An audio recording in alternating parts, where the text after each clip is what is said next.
Friday, October 28th, 6 o'clock p.m.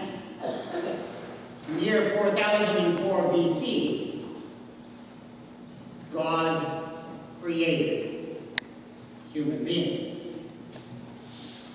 What it says, right there in Genesis, as we read this morning, or at least that is the conclusion that a certain archbishop named James Ussher came to about 4 centuries ago.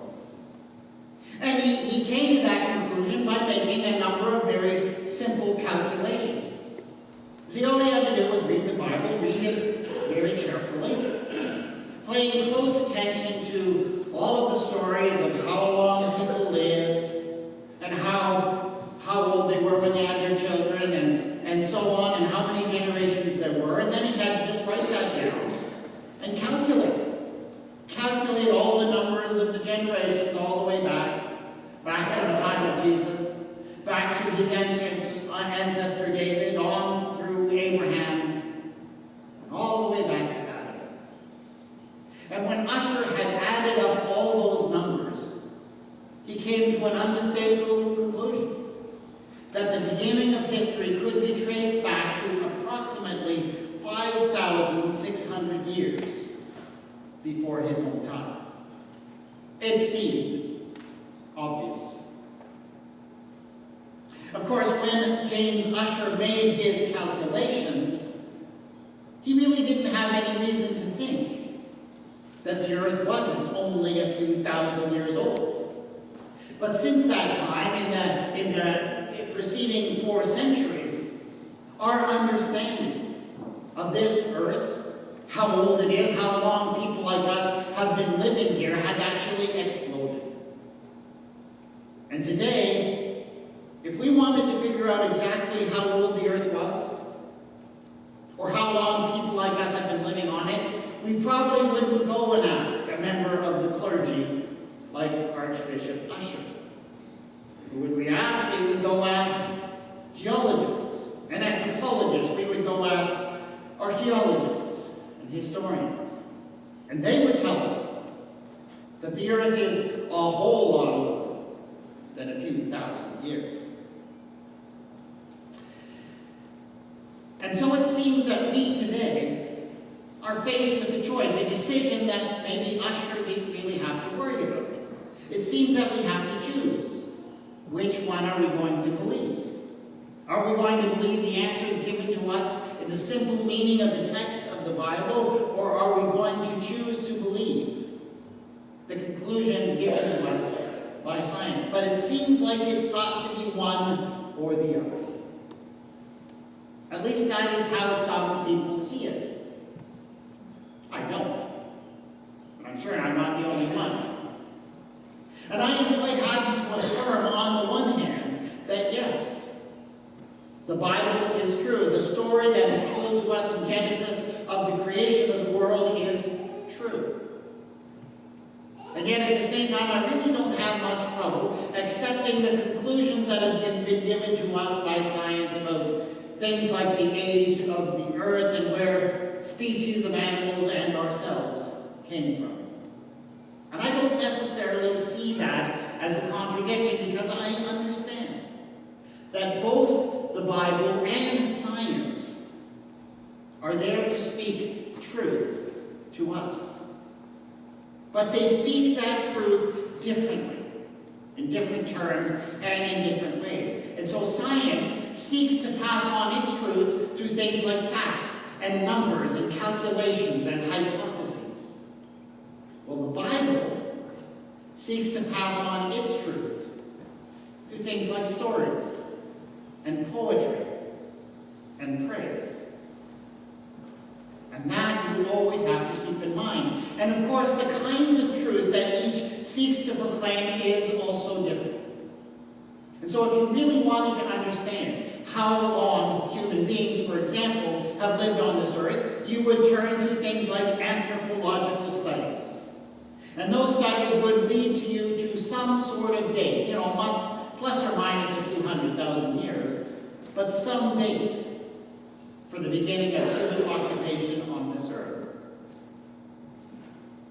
But to turn to the words of Scripture, to find the answer to that question, is actually to miss the point of the text.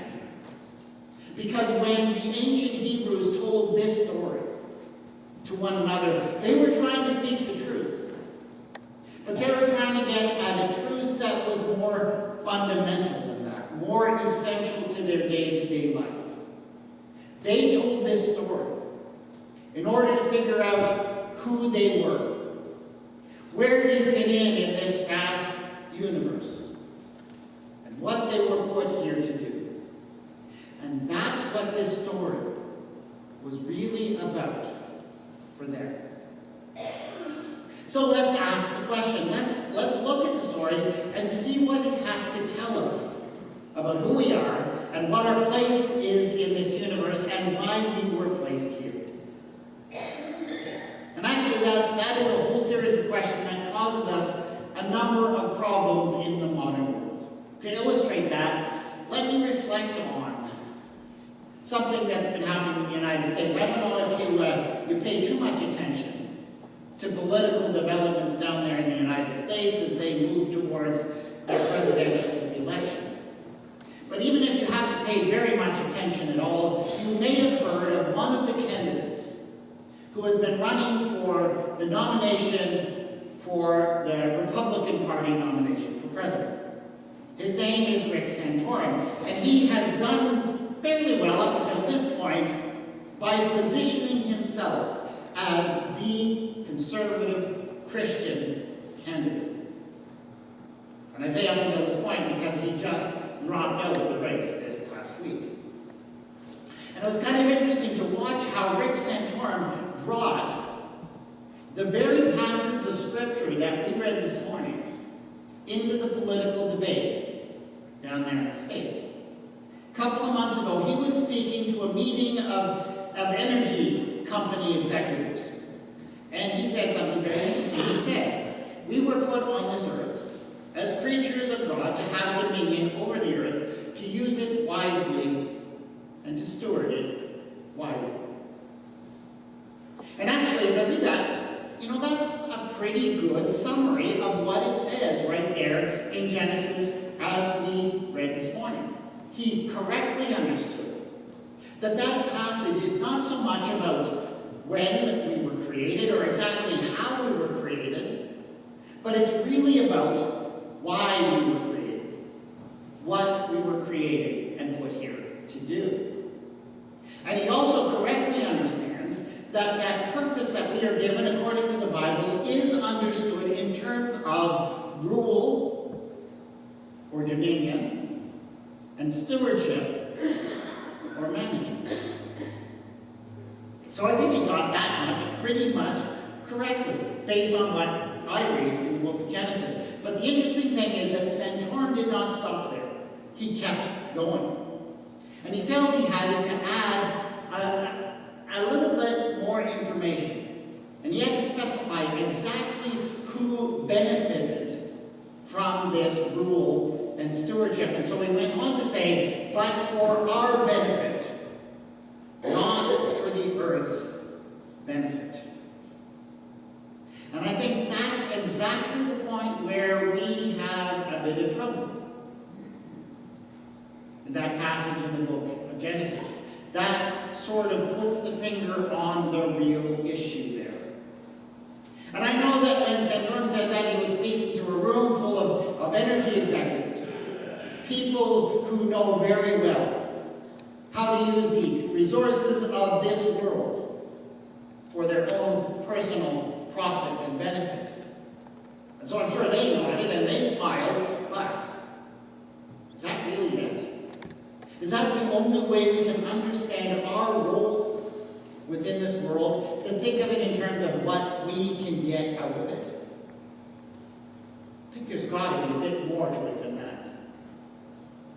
And so to understand what's really being said in that passage in Genesis, I think what we need to do is we need to go back.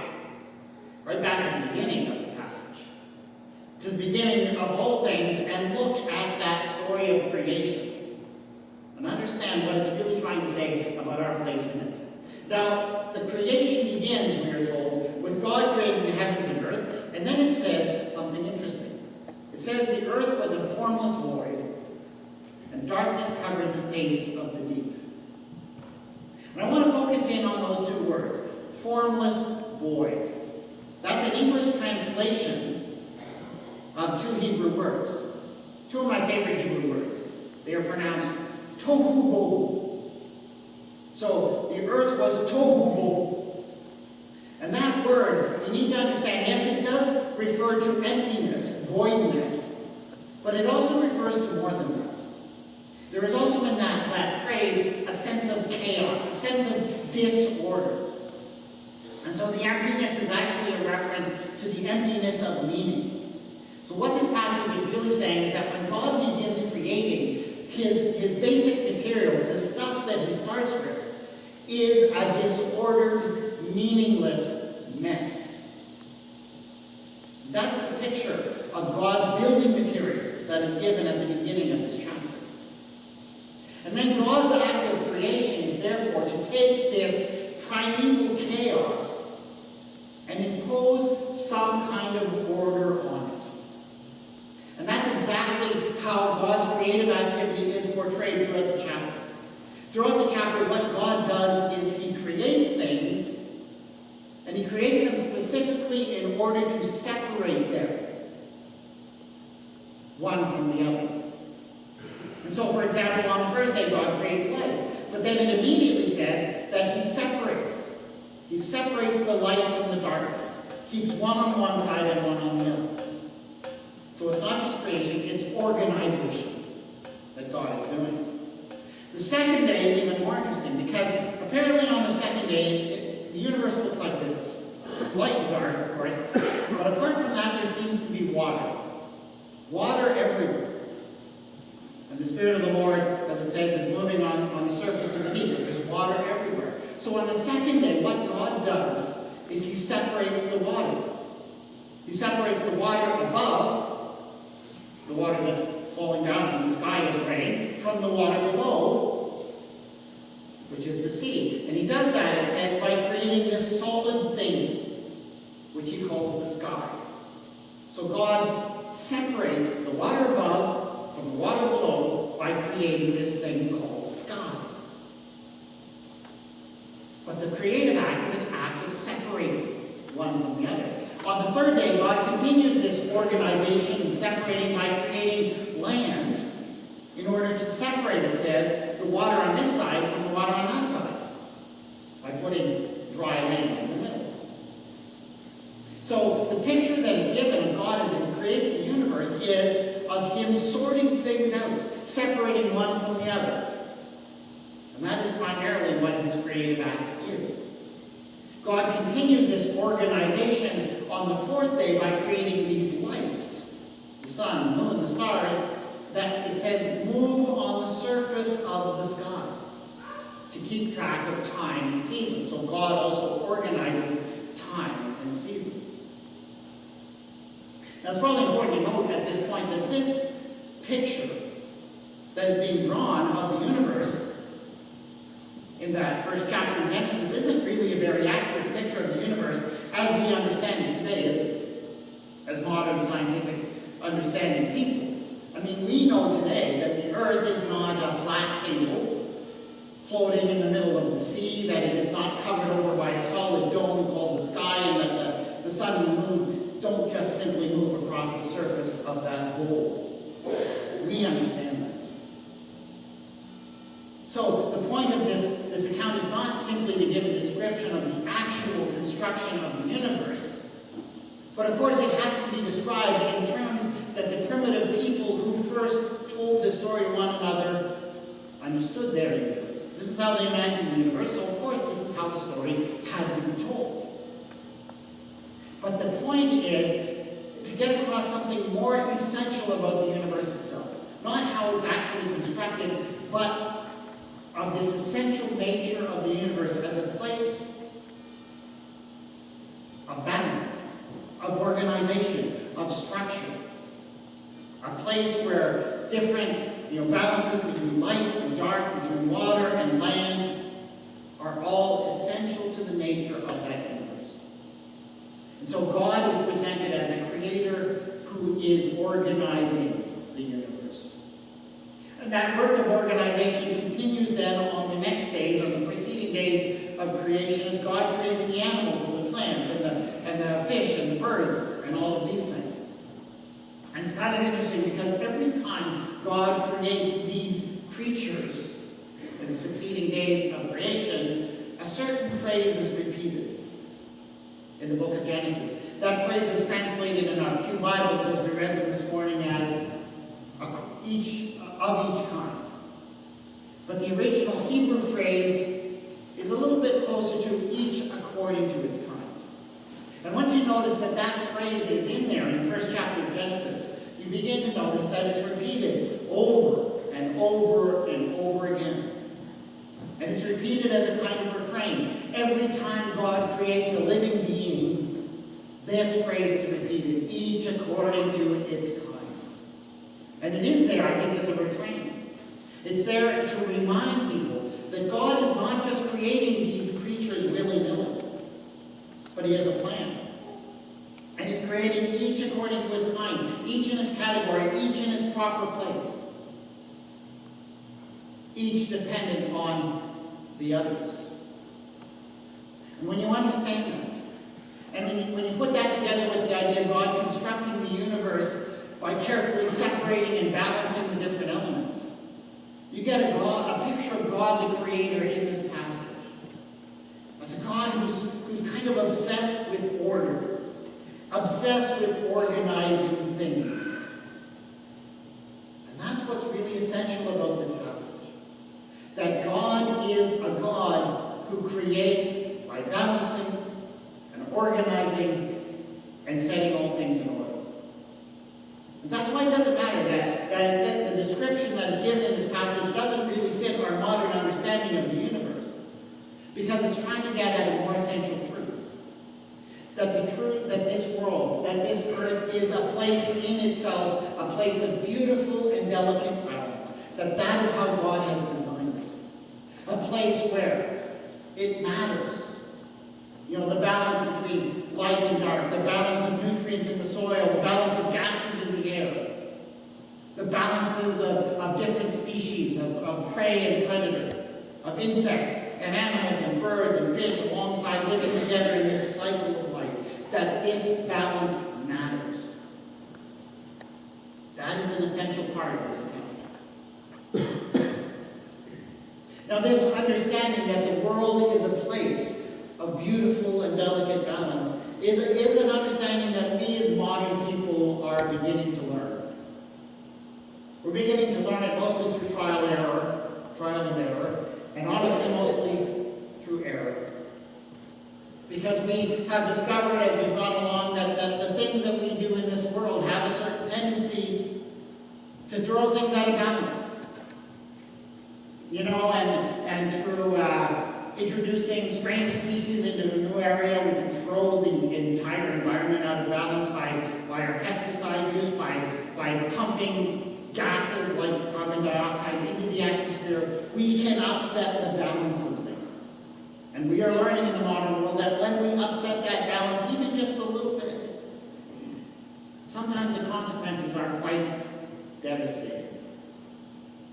That's something we're learning. What I find interesting is that understanding of that intricate balance of nature was there, right there in the book of Genesis. Right at the very beginning. It was built into the structure of the universe as they understood it. So in some ways we're catching up to them.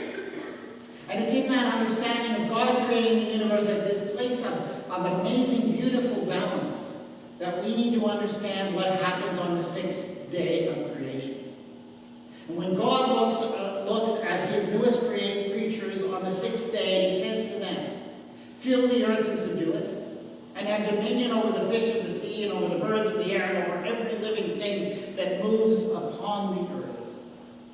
It is absolutely inconceivable that what God means by that is that he expects these people that he's just created to take that freedom that he gives them and go out and totally mess up this careful, delicate delicate balance that God has just spent 6 days, however long that period of time is supposed to represent, that God has just spent 6 days putting in place. That can't be what it means. In fact, what God does is he gives to these human beings, these final creatures, a special role within this carefully designed creation. He gives them the role of ruling and being stewards over it. And clearly he gives them that role because there's something special and unique about them. But what exactly is so special about them? They have intelligence and understanding that the other animals don't have. They have a certain ability to communicate that other animals don't have. That's not what sets them apart. The reason why God gives these human beings a special role is because of something that he has intentionally placed in them. Because it says that he has made them in God's image and according to God's likeness. And that is why they are given such a special role. Now, a lot of people will wonder, well, what does that mean? What does it mean to say that we were made in God's image? Where can we find the image of God within us? And then down through the years, people have debated that question. But I think, in fact, it's actually quite obvious what the passage in Genesis means when it says that we were made in God's image. Because, you see, when God says that, when God says, let us make humankind in our image, we only know one thing about God. Only one thing about God has been revealed so far in this passage. And what has been revealed about God is that he is a creator who is kind of a maniac for order and organization. That's what we've learned. And so if God is putting his image in these human creatures, what that must mean is he has given to them that same ability to order and organize. And that's what it means to bear the image of God. And so what God is doing here is he set up this universe in careful, organized balance, and he is expecting the human beings to continue the work that he did and to maintain that balance. And he uniquely gifts them with the ability to do that. That's what it means.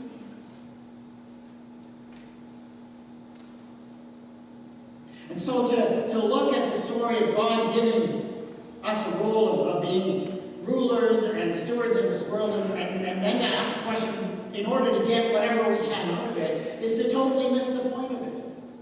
If we start thinking about who benefits, whether it's us or anyone else, and only think of it in those terms, we are going to upset the balance. And that's clearly not what God intends. Now I know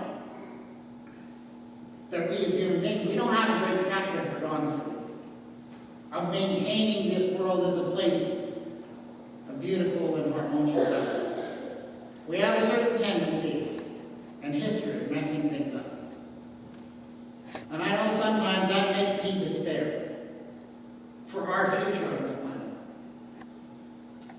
You see, the good news that we find in this passage in Genesis is that God has given us the tools. God has created us in such a way that we can do it. God has given us what we need. God has made us in God's image. Take a few moments and silence.